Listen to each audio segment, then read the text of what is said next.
అని చెప్పి డైల్యూట్ చేశారు అని నేను అనేది ఏంటంటే కాశ్మీర్గా చెప్పినప్పుడు they have to go to on field. 3 రోజుల నుంచి ఏ ఒక్కడు కూడా నిన్న వెళ్ళారు కమిషనర్ గారు ఫీల్డ్లోకి.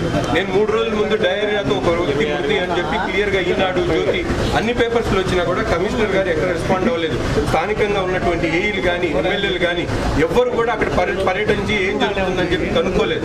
నేను అనేది ఏంటంటే ఈ రోజు పొజిషన్ కూడా ఈ రోజు ఉదయం నుంచి 16 మంది అడ్మిట్ అయ్యారు. ఈ రోజు వరకు గుంటూరు జీజీహెచ్ హాస్పిటల్లో 140 మంది ఆర్ఎంపీ ప్రైవేట్ హాస్పిటల్స్ లో ఉన్నారు.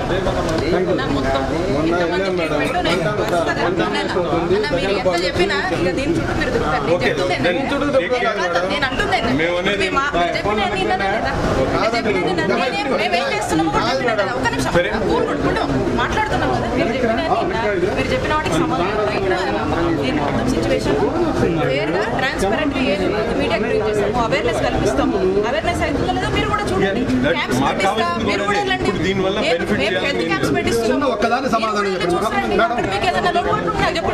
లోటుపాటు ఏం కాదు, లోటుపాటు మీరు చేయాల్సింది ఒకటే, ఉన్న సిచ్యువేషన్ ని క్లియర్ పబ్లిక్ చెప్పండి.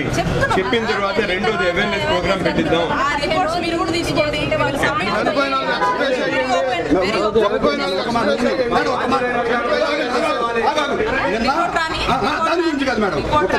దాని గురించి కాదు మేడం.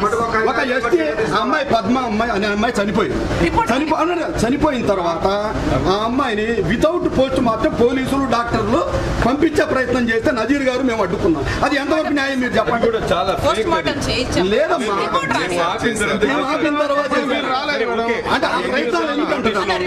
మీరు మా పబ్లిక్ సేఫ్ గా మేము అడుగుతున్న ఒకటే డిమాండ్, మీరు క్లియర్ గా ఉన్న సిచ్యువేషన్ పబ్లిక్ చెప్పండి.